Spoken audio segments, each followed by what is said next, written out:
Friends, आज आपण बनवणार आहोत बांगडा फ्राय आणि त्याचा रस्सा. चला तर मग लागणारं साहित्य पाहूया.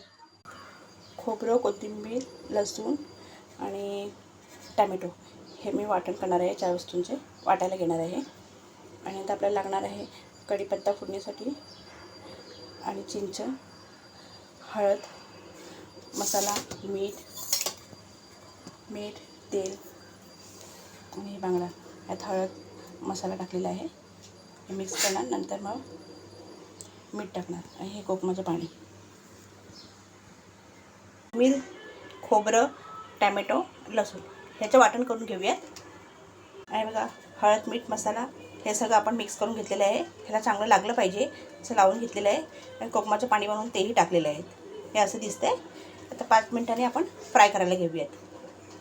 आपण वाटण करून घेतलेलं आहे, थोडं बारीक झालं पाहिजे. त्यात आपण कढीपत्ता टाकलेला आहे. फ्रायसाठी लसूण फ्राय करायला ठेवलेली लसूण टाकली आहे. चिंच मसाला, अर्धा चमचा हळद टाकून थोडंसं वगैरे वाटण. हे बाकीचं आता आपण टाकून देऊयात. मिक्स करूयात आणि वाफेपर्यंत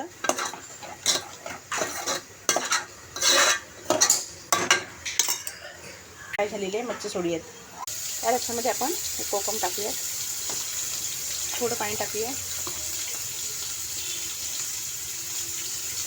चवीनुसार मीठ टाकूया. मच्छी फ्राय झालेली आहे. एका साईडून परतून घेते, आता दुसऱ्यासाठी फ्राय होते. रस्त्यात आपण मच्छी सोडलेली आहे. थोडंसं राहिलेले सगळे बांगडे मी टाकून दिले आहेत. आता ही फ्राय होत आहे.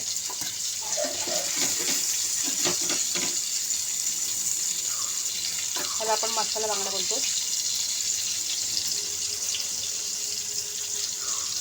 उकळी आलेली आहे बघा रस्स्याला.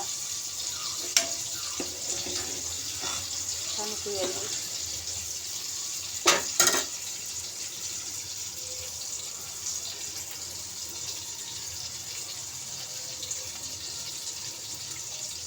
मस्त सुगंध येत आहे. बंद करूयात.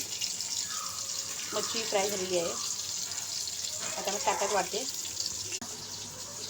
हा रस्सा आहे, हा बांगडा फ्राय